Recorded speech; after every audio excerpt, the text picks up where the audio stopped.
இயற்கையவும் இயற்கைக்கு அப்புறம் சூரியனையும் சூரியனுக்கு அப்புறம் இந்த தன் கூட வாழ்ந்த அந்த விலங்குகளை தான் அவன் தெய்வமா பாதிக்க ஆரம்பிச்சான். யானையை வந்து அவன் விநாயகராகும், இப்ப குரங்கு வந்து ஆஞ்சநேயராகும், அப்புறம் இன்னும் அந்த வராகி வந்து பன்றியாகவும் தன்னை சுத்தி வாழ்ந்துகிட்டு இருந்த மிருகங்களை தான் அவன் தெய்வமா வழிபாடு பண்ண ஆரம்பிச்சான். வராகிக்கு முதல் பெயர் என்ன, ஆதி பெயர் என்ன, அந்த பெயர் என்ன அப்படின்னு பார்த்தாக்கா அவளுக்கான பேர் வந்து கேளல். காற்று பன்றியை தான் வந்து வராகியை நம்ம வழிபாடு செய்ய ஆரம்பிச்சோம். இப்போ வராகி வந்து பெண் தெய்வமான்னு கேட்டாக்கா அதுவும் கிடையாது.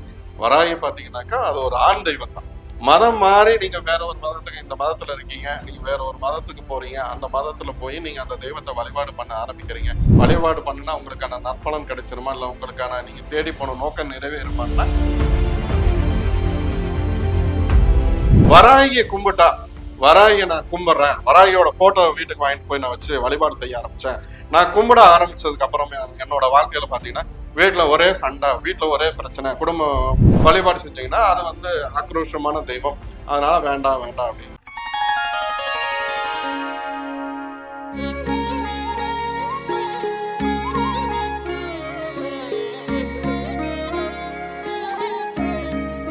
ஸ்ரீ வாராகி டிவி நேயர்கள் அனைவருக்கும் வணக்கம். இன்னைக்கு நமக்கான ஆன்மீக தகவல்கள் கொடுக்கறதுக்காக வந்திருக்கவர் யாருன்னு பாத்தீங்கன்னா ஸ்ரீ வாராகி சித்தர் அவர்கள் தான் வந்திருக்காரு. சார் வணக்கம் சார். ஆன்மீக நாடானி நண்பர்களுக்கும் வராகி வணக்கம். எப்படி சார் இருக்கீங்க? நல்லா இருக்கும். Okay sir. கடவுள்கள் நிறைய கடவுள்களுக்கு மிருகங்களோட உருவத்தையும் பறவைகளோட உருவத்தையும் வச்சு வழிபடுறாங்க இல்லையா, அது எதனால சார்? கடவுளோட உருவத்துக்கு இப்போ நம்ம கடவுளுங்கிறது ஒரு இறை சக்தி, அதை நம்ம உணர்த்த முடியும். இப்போ நம்ம தேவைக்கு நமக்கு ஒரு உருவம் தேவை அப்படிங்கிறதுனால நம்ம இன்னைக்கு உருவத்தை வச்சு நம்ம வழிபாடு பண்றோம். ஆதி மாந்தருக்கு என்ன தெரியும்? ஆதி மாந்தருக்கு அவனுக்கு எதுவுமே தெரியாது. ஆதி மாந்தர்ல இருந்து தானே இங்க எல்லாமே வந்தது. இப்போ ஆதி மாந்தர் என்ன பண்ணா அப்படின்னாக்கா அவங்க கூட வாழ்ந்த, இப்போ இன்னைக்கு நம்ம கடவுள் ஒவ்வொரு கடவுளையும் வந்து நம்ம இன்னைக்கு கணபதியா இருக்கட்டும், முருகரா இருக்கட்டும், பைரவரா இருக்கட்டும், ஆஞ்சநேயரா இருக்கட்டும், வராகியா இருக்கட்டும், இப்ப எல்லா தெய்வங்களும் எங்க இருந்து வந்தது அப்படின்னு பார்த்தாக்கா, இல்ல அவங்களுக்கான உருவம் எப்படி வந்ததுன்னு பார்த்தாக்கா, இப்ப ஆதி மாந்தர் அவனுக்கு முதல் நண்பன் யாருன்னு பாத்தீங்கன்னாக்கா கன்று தான். அதான் அந்த இன்னைக்கு பசுமாட கன்றுவை நம்ம வளர்க்குறோம் இல்லையா, கன்று தான் வந்து அவனுக்கு முதல் நண்பன். யாருன்னா இந்த வனாந்திரத்துல தானே அந்த காட்டுக்குள்ள தானே வாழ்ந்தான். அப்ப அவனுக்கான முதல் நண்பன் யாருன்னு பார்த்தாக்கா கன்று தான். இன்னைக்கு கன்று தான் வந்து பாத்தீங்கன்னாக்கா நந்தியா நம்ம வழிபாடு செஞ்சுருக்கோம். கன்று குட்டியை தான் இன்னைக்கு வந்து நம்ம காளைய நந்தியா வழிபாடு செய்யறோம். ஆதியில இருந்து என்னன்னா கன்று தான் வந்து பாத்தீங்கன்னாக்கா நந்தி தெய்வமா இங்க வழிபாடு செஞ்சுட்டு இருக்கு. இப்போ இப்போ மிருகங்களோட முகம் வந்து கடவுளுக்கு இருக்கு அப்படிங்கிற மாதிரி ஒரு எதனால அந்த கேள்வி வருதுன்னா, நம்ம இங்க ஆதி மாந்தர் என்ன பண்றான் அப்படின்னாக்கா அவங்க கூட வாழ்ந்த விலங்குகளை தான் அவன் வந்து முதல்ல தெய்வமா, இயற்கைக்கு அப்புறம் சூரியனுக்கு அப்புறம் இந்த தன் கூட வாழ்ந்த அந்த விலங்குகளை தான் அவன் தெய்வமா பாதிக்க ஆரம்பிச்சான். பாத்தீங்கன்னா உதாரணத்துக்கு பாத்தீங்கன்னாக்கா விநாயகரை நம்ம ஏன் கொண்டு போய் அவன் யானையோட முகத்துல வச்சோம்? யானையை வந்து அவன் விநாயகராகவும், இப்ப குரங்கு வந்து ஆஞ்சநேயராகவும், முருகரை வந்து மயிலாகவும், அப்புறம் இன்னும் அந்த வராகியை வந்து பன்றியாகவும், இப்போ இப்படிவே வரிசையா பாத்தீங்கன்னா பைரவரை வந்து நம்ம நாய் தான் வந்து பைரவராகும். இப்படி ஒவ்வொரு தெய்வத்துக்கும் நான் தன்னை சுத்தி வாழ்ந்துகிட்டு இருந்த மிருகங்களை தான் அவன் வந்து இது பண்ண தெய்வமா வழிபாடு பண்ண ஆரம்பிச்சான். இப்ப ஜல்லிக்கட்டே ஒரு விஷயத்த சொல்லுமே, ஆதி மாந்தரோட வாழ்க்கையை வந்து ஜல்லிக்கட்டே சொல்லுமே. இன்னைக்கு ஜல்லிக்கட்டுல வந்து பாத்தீங்கன்னாக்கா காளையை வதம் பண்றாங்க, இல்ல காளை வேண்டாம் அப்படின்னு. ஆனா இதுக்கு முன்னாடியே காளைய பசுமாட்டை பாத்தீங்கன்னாக்கா ஆதி மாந்தர்ல இருந்து அவன் என்னன்னா அந்த தெய்வமா வழிபாடு செய்ய ஆரம்பிச்சான். அதுதான் வந்து இன்னைக்கும் தமிழ்நாட்டிலையும் சரி, தமிழ் குடியும் சரி, என்னன்னா தன் கூட வாழ்ந்த அந்த விலங்கினங்களை தெய்வமா தான் பாவிச்சோம். இன்னைக்கு அந்த தெய்வத்தோட பாவிப்பு தான் அந்த ஒவ்வொன்றுக்கும் நம்ம அதை எப்படி பாவிக்கணும், அதை எப்படி நம்ம மேல கொண்டு போகணும், வழிபாடு செய்யணுங்கிறதுக்காகத்தான் அந்த ஒவ்வொரு தெய்வத்தையும் அந்த தன் கூட வாழ்ந்த விலங்கினங்களை தெய்வமா வழிபட்டு அதுக்கு உருவங்கள் கொண்டு வந்து அதை அப்படியே வாழையா இன்னைக்கு வழிபடு. இன்னைக்கு அப்படித்தான் வந்து இன்னைக்கு இந்த மிருகங்களோட உருவம் வந்து நம்ம வணங்குற தெய்வத்தோட இதா இருக்கு. Okay sir. நீங்க இப்ப சொன்ன மாதிரி விநாயகரா இருக்கட்டும், ஆஞ்சநேயரா இருக்கட்டும், இவங்க எல்லாருமே நம்ம வாழ வழியா நிறைய வணங்கிட்டு வந்திருக்கோம். பட் இந்த வாராகி அப்படின்ற ஒரு தெய்வத்தை மட்டும் திடீர்னு இப்போ ரொம்ப ஒரு மாதிரி ஒரு புகழ்பெற்ற தெய்வமா மாறிக்கிட்டு வருது. திடீர் தெய்வமா வாராகி. இன்னும் முன்னாடி இருந்தே நம்ம விநாயகரையும் சரி மற்றவங்களையும் சரி நம்ம பார்த்துருக்கோம். இப்போ வாராகின்ற இந்த ஒரு தெய்வம் வந்து புகழ் பெற்றுக்கிட்டே வருது. ஸோ திடீர் தெய்வமா வாராகி. இல்ல திடீர் தெய்வமா வராங்கன்னு கேட்டாக்கா கிடையாது. நான் இப்ப சொன்ன மாதிரி ஆதி காலத்து தெய்வம் யாருன்னு பார்த்தாக்கா இந்த தமிழ் குடியோட தெய்வம் யாருன்னு பார்த்தாக்கா சேயோன், அதுக்கப்புறம் கொற்றவை, அதுக்கப்புறம் மாயம். இவங்க தான். அதுக்கப்புறம் உள்ள பாத்தீங்கன்னா யாருன்னு பாத்தீங்கன்னா வராகி. இன்னொரு விஷயம் என்னன்னா பார்த்தா வராகி வராகி வராகி நம்ம வராகி டிவில ஆல்ரெடி நான் சொல்லியிருக்கேன். முத என்ன சொல்லியிருக்கேன், வராகிங்கிறது வந்து பிற மனிதர்கள் கொண்டு வந்து அதை பிற சொல்லுதான், இது பிறமொழி சொல்லுதான் வந்து வராகிங்கிறது நம்ம தேவைக்காக மாத்திக்கிட்டது. வராகிக்கு முதல் பெயர் என்ன, ஆதி பெயர் என்ன, அந்த பெயர் என்ன அப்படின்னு பார்த்தாக்கா அவளுக்கான பேர் வந்து கேளல். கேளல் தான் வந்து வராகியோட முதல் நேம். ஆதி பெயர் என்னன்னா கேளல் தான். அந்த பெயரை வந்து இன்னைக்கு ஒரு சில இல்லைன்னா அதாவது வந்து அவளை காட்டு பன்றி தானே வந்து வராகி. காட்டு பன்றியை தான் வந்து வராகியை நம்ம வழிபாடு செய்ய ஆரம்பிச்சோம். அந்த பன்றிங்கிற ஒரு சொல் வந்து சிலருக்கு வந்து பிற மனிதர்களுக்கு அது ஒரு மாதிரியாக இருக்கிறதுனால அந்த பேரை மாத்துறதுக்கு முற்பட்டு அதை பிற மொழியில வந்து அதை வராகி அப்படின்னு சொல்லி மாத்தி வச்சிருக்காங்க. அவளோட பேரு பன்றி தான், காட்டு பன்றி தான் அவளோட அந்த ஆதி பேரு. ஆதி பேர்ல அவங்க நம்ம சித்தர்களும் சரி அந்த நம்ம பாடி வச்ச புலவர்களும் சரி என்னன்னா அவளை வந்து கேரளை தான் குறிப்பிட்டாங்க. கேரள தான் அவளோட ஆதி பேரு. அதுக்கப்புறம் நாம அதை வந்து வாழையடி வாழையா நம்ம இன்னைக்கு ஒண்ணு வரும்போது அதுக்கு ஒரு பேர் தேவைப்பட்டது வராகி அப்படின்னு சொல்லிட்டு அதுக்கு ஒரு உருவம் வந்து ஒரு பெண் உருவத்துல நமக்கு இன்னைக்கு வச்சு வழிபாடு பண்றோம். இப்போ வராகி வந்து பெண் தெய்வமான்னு கேட்டாக்கா அதுவும் கிடையாது. வராகி பாத்தீங்கன்னாக்கா அது ஒரு ஆண் தெய்வம் தான். இன்னைக்கு நம்ம எப்பவுமே தெய்வத்தை வந்து நம்ம பெண் தெய்வமா தானே இங்க நம்ம பார்க்க ஆரம்பிக்கிறோம். இதுவே பாத்தீங்கன்னா ஒரு தாய்வழி சமூகம் தானே. தமிழ் சமூகமே என்ன தாய்வழி சமூகம் தான். அதனால நம்ம தெய்வத்தை இப்போ தெய்வமே நம்ம எல்லா தெய்வமும் பாத்தீங்கன்னா நம்மளோடது எல்லாமே தாயா தான் நம்ம கொண்டாடுவோம். அந்த இதுல இருந்து வந்ததுதான் வராகி. Okay sir. இப்ப நீங்க நடுவுல சொன்ன அந்த கொற்றவை அப்படின்ற ஒரு வார்த்தை, இதுக்கு முன்னாடி நான் உங்ககிட்ட ஒரு தடவை ஒரு ஒரு காணொளி நான் பார்த்திருக்கேன். அந்த தெய்வத்தை மட்டும் நான் நெறைய பேர் வந்து அத பத்தி பேசுறதில்ல. அத பத்தி என்னன்றது தெரியறதில்ல. ஸோ அந்த கொற்றவை என்ற அந்த தெய்வத்த பத்தி நீங்க கொஞ்சம் சொல்லலாம். இல்ல கொற்றவைங்கிறது இன்னைக்கு வந்து போர் தெய்வமா அப்படின்னு சொல்லி நம்ம வராகி நம்ம சொல்றோம். அதுக்கு முன்னாடி அப்படின்னு பார்த்தாக்கா இன்னைக்கு கொற்றவைங்கிறது மருவிதான் இன்னைக்கு காளியா இருக்குது. ஆதி தெய்வம் எதுன்னு பார்த்தாக்கா நம்ம இங்க தமிழ் குடியோட ஆதி தெய்வம் யாருன்னு பார்த்தாக்கா கொற்றவை தான். அத அந்த கொற்றவைங்கிறது தான் இன்னைக்கு மருவி அது கொற்றவை தான் பாத்தீங்கன்னா மற்றவங்களுக்கு வந்து போர்படை அவதான் தளபதி, அவதான் எல்லாமே. கொற்றவைக்கு ஒரு அவளுக்கு உண்டான படைகள் போட்டுட்டு ஒரு ஒரு காரியத்தை எடுத்து செஞ்சா அதுல வெற்றி மட்டும்தான் நிச்சயம். அதே இதுதான் வராய்க்கும் சரி காளைக்கும் சரி. இன்னைக்கு கொற்றவை தான் காளை ரூபத்துல நான் வழிபாடு செஞ்சுட்டு இருக்கேன். கொற்றவைங்கிறது ஆதி பேர் தான். இன்னைக்கு அதை தொன்று தொட்டு வரும்போது அதை மறந்துட்டாங்க. மருவி இன்னைக்கு வந்து காளியைத்தான் வந்து நம்ம கொற்றவையா இன்னைக்கு வணங்கிட்டு இருக்கோம். ஸோ காளியை நம்ம எப்படி கொற்றவையா வணங்குறோமோ, வராகமூர்த்தின்றவர் வராகியம்மனா நம்ம இப்போ வணங்கிட்டு இருக்கோன்ற ஒரு வரலாறு ஒண்ணு இருக்கு. ஸோ வரலாறுல இந்த சப்த கன்னிகள்ன்ற கான்செப்ட்னு ஒண்ணு இருக்குல்ல சார். ஸோ அந்த சப்த கன்னிகள் 7 கன்னிகளும் வந்து பார்வதியால படைக்கப்பட்டு 2 அரக்கர்களை அழிக்கிறதுக்காக கொண்டு வந்தாங்க. அதை நீங்க எப்படி பாக்குறீங்க சார்? இப்போ பொதுவா நான் ஒரு விஷயம் நான் சொல்லுவேன். ஆதி மாந்தர் நம்ம இங்க இங்க இருக்கிற விஷயத்த பார்க்கணும். ஆதி மாந்தருக்கு போனோம்னா ஆதி மாந்தர் என்ன பண்றான், அவனுக்கு முதல் பிறந்து அவன் அந்த அந்த இதுல வாழும் போது அவனுக்கு ஏதாவது ஒரு கட்டுப்பாடோ இல்ல நோக்கமோ இல்லைன்னா ஏதாவது சட்டத்திட்டமோ ஏதாவது இருந்ததா? எதுவுமே கிடையாது. அவனுக்கு கட்டவிழ்த்து அவன் மனிதன். இப்போ இப்போ இதுல இன்னும் போனா டீப்பா பேச முடியும். இப்போ முதல் மன்னராட்சி எங்க வந்ததுன்னு பாத்தீங்கன்னாக்கா பாண்டிய நாட்டுலதான் மன்னராட்சி வந்தது. அவங்க என்ன பண்றாங்க, இப்போ ஒரு மாந்தருக்கு நம்ம ஒரு கட்டுப்பாடு வேணும், ஒரு நெறிமுறை வேணும். இன்னைக்கு சப்த கன்னிமார்கள் எல்லாமே எல்லா விஷயமும் நீங்க பேசுறீங்க. இதுக்கெல்லாம் வராகி தான் வந்து நம்ம கேளல் தான் வந்து வராகி நம்ம வழிபாடு பண்ணிட்டு இருக்கோம். இப்போ வந்து ஒரு இப்போ நம்ம சப்த கன்னிமார்களோ மற்ற விஷயங்களோ இதெல்லாம் வந்து எங்க கொண்டு வர்றது அப்படின்னாக்கா நம்மளோட இதிகாசங்களும் நம்மளோட புராணங்களும் இவங்கெல்லாம் என்ன சொல்ல வராங்க அப்படின்னாக்கா இப்போ அந்த ஆதி மாந்தருக்கு எந்த ஒரு கட்டுப்பாடோ சட்ட நெறிமுறை எதுவுமே இல்லாம இருந்தது.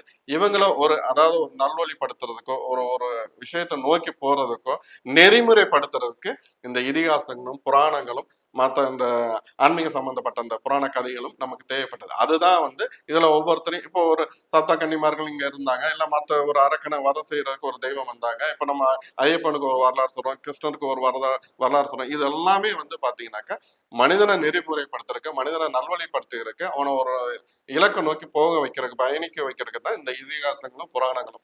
அதுல வந்து ஒரு ஒவ்வொரு சில விஷயத்த எடுத்துக்காட்ட சொல்றதுக்கு தான் இந்த சப்த கன்னிமார்களா இருந்தாலும் சரி மற்ற சப்த கன்னிமார்கள் இருக்காங்கன்னா இருக்காங்க. இன்னைக்கு நம்ம ஒவ்வொரு ஊரத்துலயும் குலதெய்வத்தை கன்னிமார்கள் வழிபாடுங்கிறது முதன்மையா இருக்குது. ஒவ்வொரு கிராமத்துலயும் சரி இன்னைக்கு நகர்ப்புறத்திலயும் சப்த கன்னிமார்கள் வழிபாடு செய்யறாங்க. இது எல்லாமே இதிகாசமும் புராணங்களும் ஒருத்தங்களை வழிமுறைப்படுத்துறதுக்கு நெறிமுறைப்படுத்தி கொண்டு போறதுக்குமாக கொண்டு வந்த ஒரு விஷயம் தான். ஆலயத்துக்கும் ஆலமரத்துக்கும் என்ன தொடர்பு?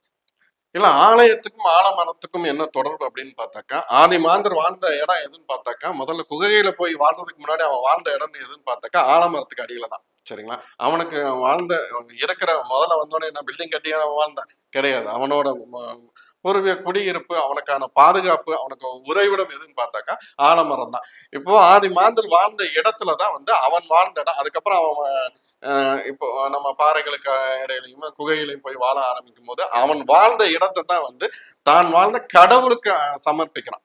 இப்போ பாத்தீங்கன்னா முதல்ல கிராமப்புறத்துங்களே ஒவ்வொரு கிராமப்புறத்துலயும் ஒரு ஆலமரம் இருக்கும். ஆலமரத்துக்கு இடையில விநாயகர் இருப்பாரு, இல்லைன்னா ஒரு தெய்வங்களை வச்சு வழிபாடு செஞ்சுட்டு இருப்பாங்க. தான் வாழ்ந்த இடத்தை தெய்வம் இருக்கிற இடமா பாவித்தான் வாழ்ந்த ஆதிமன்னன். அதுக்காகத்தான் இந்த ஆலமரத்துக்கு இடையில சாமிகளை வச்சு இன்னைக்கு வழிபாடு செஞ்சுட்டு இருக்கோம். ஆதி மனிதன் வாழ்ந்த இடம் தான் இன்னைக்கு ஆலமரத்தோட தெய்வமா வழிபடக்கூடிய இடம். சார் அந்த காலத்துல இருந்து நம்ம இப்போ அஹ், அம்மன் நம்ம நம்ம இதை வழிபடுறவங்க எல்லாம் இருக்கட்டும் சார். இப்ப திடீர்னு மதம் மாறி எனக்கு இந்த மதத்துல வர பிடிச்சிருக்கு அப்படின்னு மதம் மாறினாலும் சரி, மதம் மாறியவர்கள் இந்த எந்த மாதிரி கடவுளை வழிபடலாம் சார்? அவங்களுக்கு அந்த பவர் வேலை செய்யுமா சார்? இல்ல மதம் மாறுறதுக்கு முன்னாடி மதத்துக்கு முன்னாடியே நம்மளுக்கு அன்னைக்கே வந்து நம்மளோட சித்த பெருமக்கள் என்ன சொல்லி வச்சிருக்காங்க அப்படின்னா, தென்னாடுடைய சிவனை போற்றி எந்நாட்டவருக்கு இறைவா போற்றி அப்படின்னு சொல்லிட்டு திரும்ப அன்னைக்கே வந்து அவங்க சொல்லி வச்சிருக்காங்க. தென்னாட்டுல வந்து சிவனா நாங்க பாக்குறோம். அனைத்து நாட்டுகளிலும் என்னன்னா அதை இறைவனா பாக்குறோம். அதுதான் ஒரு விஷயம். இப்போ இன்னைக்கு வந்து மதம் மாறிடுறாங்க. இப்போ இந்த மதத்துல இருக்க பிடிக்கல, வேற ஒரு மதத்துக்கு பாடுறாங்க, இல்ல மத பிரச்சாரம் கூட நடக்குது, நிறைய விஷயங்கள் இங்க நடந்துட்டு இருக்கு. இத மதம் மாறுனா ஒரு மதத்துல இருந்து இன்னொரு மதத்துக்கு மாறினாக்கா இப்போ எந்த தெய்வம் வந்து வழிபாடு, இதை யாருமே கேட்காத ஒரு கேள்வி. இது யாரும் இதுக்கான பதில் சொல்லியிருப்பாங்களாங்கிறது கிடையாது. இப்ப மதம் மாறியவர்களுக்கு எந்த தெய்வம் வழிபாடு செய்யணும், நம்ம எந்த தெய்வம் ஏதாவது வந்து நம்ம இந்த அனைத்துக்கும் அண்டா சராசத்துக்கும் இறை சக்திங்கிறது ஒண்ணுதான். அது எந்த மதமா இருந்தாலும் அனைத்து மதமும் கற்பிக்கிறது ஒரே ஒரு விஷயத்தை தானே, அன்புங்கிறது தான் கடவுள்.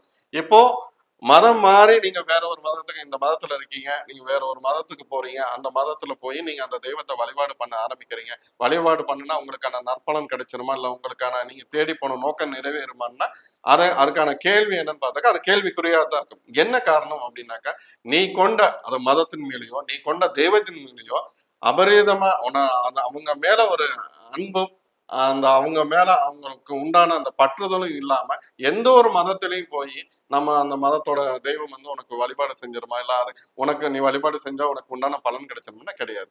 நீங்க எந்த மதத்தை நீங்க பற்று கொண்டாலும் அந்த மதத்தின் மேலையும் அந்த மதத்தின் தெய்வத்தின் மேலையும் பற்று கொண்டு அந்த நம்ம சிரத்தையோட அந்த வழிபாடு செஞ்சாவோ இல்ல அவங்களுக்கு அடிபணிந்து நடந்தாலோ ஒழிய அந்த தெய்வம் வழிபாடு செய்யாது. இந்த மதம் மாறி பட்டா எந்த தெய்வமே வழிபாடு உங்களுக்கு வந்து வேலையை செய்யாத. ஏதாவது ஒரு தெய்வத்தை எடுத்துக்கிட்டாலும் அந்த இறைசக்தி கிட்ட உண்மையா இருந்தோம்னா, ஆத்மார்த்தமா இருந்தோம்னா, அப்பதான் கண்டிப்பா நமக்கான வழிகாட்டுதலை கொடுக்க, நமக்கு கூட இருந்து நம்மளை கைதுக்க விடும். நம்ம எதுவுமே இல்லாம நம்ம இன்னைக்கு ஒரு மதத்துல இருக்க, நாளைக்கு ஒரு மதத்துல இருக்க, நாளானைக்கு ஒரு எனக்கு கடைசி வரைக்கும் மதம் மாறிட்டே இருக்கலாமா ஒழிய எந்த கடவுளும் உங்களுக்காக வேலை செய்யாது. அதுல நம்ம ஒரு மதத்தை நம்ம பிடிச்சோம்னா அதுல ஆணித்தரமா அவங்களுக்கு அர்ப்பணிஞ்சு நடந்தோம்னா, நம்மளோட அன்பின் மேல் கடவுள் மேல பற்று கொண்டோம்னா கண்டிப்பா அது வேலை செய்யும். இப்போ நான் மதம் மாறல, நான் என் மதத்திலே இருக்கேன். ஆனா எனக்கு இப்போ ஃபார் எக்ஸாம்பிள் நான் வந்து இப்போ உதாரணத்துக்கு வராகி அம்மன் எனக்கு பிடிச்சிருக்கு. நான் என் மதத்திலே இருக்கேன், ஆனா நான் வராகி அம்மனை மனசார இது வணங்குறேன் அப்படின்னு சொன்னா நம்ம வணங்கலாமா சார்? இல்ல நீங்க எந்த மதத்துல இருந்தாலும் சரி, இப்ப பிற மதத்தினர் கூட வராகிய வணங்குறாங்கன்னா வணங்குறாங்க. இப்போ நான் வந்து நம்ம மந்திராலயத்துல இருந்து பல பேருக்கு கொண்டு நீங்க வராகி யாருன்னு கொண்டே நம்ம சேர்த்துருக்கோம். இப்ப நீங்க வராகி நான் வணங்கலாமா அப்படின்னு கேக்குறீங்க. பொதுவா பாத்தீங்கன்னா மத்த கடவுளை எல்லாரும் வணங்குறாங்கன்னா எல்லாரும் வணங்குறாங்க. அவங்களுக்கு பிரியப்பட்ட கடவுளை, இஷ்ட தெய்வம், குல தெய்வத்தை எல்லாத்தையும் வணங்கிட்டு இருக்காங்க. இப்ப வராகியை பொறுத்த வரைக்கும் இப்ப 150 கோடி ஜனத்தொகை இருக்கு. இந்த 150 கோடி ஜனத்தொகையில எத்தனை பேருக்கு வராகிய தெரியும்? மீறி போனா ஒரு 5 கோடி பேருக்கு தெரியுமா? அதுக்கு மேல யாருக்கும் தெரியாது. இப்போ வராகியானவன் யாருக்கு வந்து ஆபத் பாந்தவனா நிப்பா அப்படின்னு பார்த்தாக்கா, ஒருத்தனோட வாழ்க்கையில இதுக்கு மேல எனக்கு இழக்கிறதுக்கு ஒண்ணுமே இல்லை, என் வாழ்க்கையில இனிமே விரக்தியோட விளிம்புல ஒருத்தன் நிக்கிறான் அப்படின்னாக்கா, அவனுக்கு தான் பாத்தீங்கன்னா எங்காவது ஒரு விதத்துல வராகி கோயிலுக்கு போகல, வராகி எங்காவது ஒரு காட்சி தருவா, இல்ல வராகி சம்பந்தப்பட்ட எண்ணங்கள் ஓடிட்டு இருக்கலாம், அவன் சம்பந்தப்பட்ட கேட்கறதுக்கு உண்டான ஞானம் பிறந்துகிட்டே இருக்கும். என்ன அப்படின்னா ஒருத்தரோட வாழ்க்கையில வராயிங்கிறவன் என்றானா அவனோட வாழ்க்கை அங்க இருந்து டேர்னிங் ஆகுது. அவனோட கஷ்டம், அவனோட பட்டம் வந்த எல்லா பிரச்சனையும் நீங்கி அவனோட வாழ்க்கை வேற ஒரு இடத்த நோக்கி போகுது அப்படிங்கிறது தான் அர்த்தம். இதை புரிஞ்சு அவங்க வராங்க பின்தொடர்ந்தாங்கன்னா அவங்களோட வாழ்க்கையில மாற்றம் வரும். இது புரியாம விட்டாங்கன்னா அதுக்கப்புறம் மேலும் கஷ்டப்பட்டுக்கிட்டு தான் இருக்கணும். அப்புறம் ஒரு சிலர் வந்து இங்க புரியாம என்ன பேசிட்டு இருக்காங்க அப்படின்னாக்கா, வராகிய கும்பிட்டா வராகியை நான் கும்பிடுறேன், வராகியோட போட்டோ வீட்டுக்கு வாங்கிட்டு போய் நான் வச்சு வழிபாடு செய்ய ஆரம்பிச்சேன். நான் கும்பிட ஆரம்பிச்சதுக்கு அப்புறமே என்னோட வாழ்க்கையில பாத்தீங்கன்னா வீட்டுல ஒரே சண்டை, வீட்டுல ஒரே பிரச்சனை, குடும்பம் புருஷன் பொண்டாட்டிக்குள்ள சண்டை, நாங்க பிரிஞ்சுட்டோம், இல்ல அப்பா அம்மாவுக்குள்ள சண்டை, இல்லைன்னா மகன் மகளுக்குள்ள சண்டை. இது எங்களை வராகியை நான் கொண்டு வந்து வச்சு வழிபாடு செய்ய ஆரம்பிச்சதுல இருந்து ஒரே பிரச்சனை. அதனால வழிபாடு இல்ல, சில அறிவு ஜீவிகளும் என்ன சொல்றாங்கன்னா வராகியை வச்சு வீட்டுல வழிபாடு செய்யக்கூடாது, வழிபாடு செஞ்சீங்கன்னா அது வந்து ஆக்ரோஷமான தெய்வம், அதனால வேண்டாம் வேண்டாம் அப்படின்னு சொல்றாங்க. முதல்ல ஒரு விஷயம் புரிஞ்சுக்கணும், வராகி வந்து ஒருத்தனோட லைஃப்ல என்டர் ஆகிறான்னா சும்மா என்டர் ஆக மாட்டான், அவனோட லைஃப் அங்க இருந்து மாற போகுது அப்படின்னு. நேத்து கூட ஒரு உதாரணத்துக்கு என்ன சந்திக்க ஒரு அம்மா வந்திருந்தாங்க. 18 வருஷமா அவங்க கல்யாணம் பண்ணி வாழ்ந்துட்டு இருந்திருக்காங்க. 18 வருஷமா அந்த ஆள் பண்ண ஐயக்குதானே அவங்களுக்கு தெரியல. இந்த அம்மா யதார்த்தமா வந்து ஒரு இதை பண்ணி அவங்கள சுயநலத்துக்கு யூஸ் பண்ணிட்டு இருந்திருக்காரு 18 வருஷமா. அப்போ இடையில ஒரு சில பிரச்சனைகள்லாம் இருந்திருக்கு. இந்த அம்மா தெரியிட்டு வராகியை வாங்கிட்டு வந்து ஒரு 1.5 வருஷத்துக்கு முன்னாடி வராகியை வாங்கிட்டு வந்து வீட்டுல வச்சு வழிபாடு செய்ய ஆரம்பிச்சிருக்கு. என்ன இருக்கு, ஒரு ஒரு வாரத்திலேயே சண்டை, வீட்டுக்குள்ள சண்டை நடக்கும்போது பெரிய பிரச்சனை நடக்க ஆரம்பிச்சிருக்கு. சண்டை நடத்தோன்னு இந்த அம்மா என்ன நினைச்சா, அப்புறம் சுத்தி இருக்கவங்க நீ வராகியை கும்பிட்டதுனாலதான் உங்க வீட்டுல ஒரே பிரச்சனையா இருக்கு அப்படின்னு உடனே வராகியை கொண்டு வீட்டுல கொண்டு கோயில்ல கொண்டு வச்சுட்டாங்க. வச்சுட்டு வந்துட்டு அடுத்த 2வது நாள் என்னன்னா, இவங்க வீட்டுக்காரர் வந்து வேறொரு பெண்ணை கல்யாணம் பண்ணிட்டு, இந்த அம்மா இருக்கும் போதே வேறொரு பொண்ணை கல்யாணம் பண்ணிட்டு, அதுக்குன்னு தனியா ஒரு குடும்பம் தான். இவன் இந்த அம்மாவை சொத்துக்காக இது பண்ணி வாழ்ந்துட்டு இருக்காங்க. நிறைய இன்னும் ஒரு சில அவங்களுக்குள்ள ஒரு சில பிரச்சனைகள் ஓடிட்டு இருந்துக்கு. இது எல்லாம் தெரிய வந்து இந்த அம்மாவை 2வது நாள் அவர் விட்டு, ஏற்கனவே எல்லாம் பக்கா பிளான் பண்ணிட்டாரு. அதுக்கப்புறம் இந்த விஷயங்கள் தெரிய வருது. தெரிய வந்தோன்னா இந்த விட்டுட்டு ஒரு கிளம்பிட்டாரு. இவங்களுக்கு இது வரைக்கும் அந்த அம்மாவை முட்டாள வச்சிருந்து இப்படி ஒரு வாழ்க்கையை போயிட்டு இருந்துக்க, அந்த கும்பிட்டு அந்த ஒரு இந்த அம்மா கொண்டே கோயில்ல வச்சுட்டு வந்தாங்களே, வந்த 2வது நாள் அவர் யாரு, அவர் என்ன பண்ணாரு, எல்லா விஷயமும் தெரிய வந்துருச்சு. அவங்க என்ன நினைச்சுக்கிட்டாங்க, இந்த அம்மாவை கும்பிட்டதுனாலதான் நமக்கு இவ்வளவு பிரச்சனை இருக்கு அப்படின்னு நினைச்சிட்டு அதோட விட்டுட்டாங்க. அதுக்கப்புறம் கும்பல. இடையில நேத்து வந்ததுக்கு அப்புறம் என்னை வந்து ஒரு 2 நாளைக்கு முன்னாடி வந்து சென்ட்டு நேத்து வந்து சந்திச்சுட்டு போனாங்க. அம்மா அது இல்லை, இன்னைக்கு வரைக்கும் இவங்களுக்கு மாந்திரிகம் சம்பந்தப்பட்ட நிறைய பிரச்சனைகள் இருந்தது, அதை பத்தி எடுத்து சொன்ன, இதெல்லாம் இருக்கு இவ்வளவு பிரச்சனைங்க. அப்புறம் அவங்களும் புரிஞ்சுட்டாங்க. அதுக்கப்புறம் வராகியை பத்தி நீ கும்பிட்டதுனால பிரச்சனை இல்லை. இன்னைக்கு பல பேர் என்ன நினைக்கிறாங்கன்னா, வராகி நான் கும்பிட்டதுனால எனக்கு பிரச்சனை. வராகியை கும்பிட்டா கண்டிப்பா பிரச்சனை வருமானா பிரச்சனை வரும். எதுக்கு பிரச்சனை வரும்னா நம்மளை சுத்தி இருக்க பிரச்சனை. இப்போ ஒருத்தன் உங்களை வந்து அடிக்க வரான், நாளைக்கு வந்து உங்களை அடிக்கிறான், உதைக்கிறான், அந்த நிலைமை உங்களை திட்டுறான், இன்னும் என்னென்னமோ பிரச்சனைகள்லாம் இருக்கும், ஒவ்வொருத்தருக்கும் ஒரு சார்ந்தது. இப்போ அந்த பிரச்சனைலாம் என்ன ஆகும்னா, நம்மளை சுத்தி இருக்கிற பிரச்சனைலாம் ஒண்ணும் இல்லாம போயிடும். அது பிரச்சனை முத்துமானா முத்தும். முத்தி யாரு வணங்க ஆரம்பிக்கிறானா அவனுக்கு வந்து ஆபத் பாந்தவனா வராகி வந்து நிப்பான். அந்த பிரச்சனை அதோட முடிஞ்சிடும். காலத்துக்கும் அந்த பிரச்சனை இல்லாம போயிடும். இதுதான் நிதர்சனமான உண்மை. இது புரியாம எனக்கு இப்ப வராகியை கும்பிட்டா பிரச்சனை வந்துச்சு, பிரச்சனை வராகியை கும்பிட்டா பிரச்சனை வரும். உன்னை சுத்தி இருக்க என்ன பிரச்சனையா இருந்தாலும் அதான் சூரியனை கட்ட பனி போல நீங்கிறோம். அதுக்கப்புறம் நிம்மதியான வாழ்க்கை, வாழ்க்கையில எதிரிங்கிறவங்க இருக்க மாட்டான். இதுதான் உண்மை. இதை புரிஞ்சு வராகிய வழிபாடு செய்ய ஆரம்பிச்சாக்க வாழ்க்கையில வெற்றி தான். உனக்கு எதிரிங்கிறவன் இல்லாம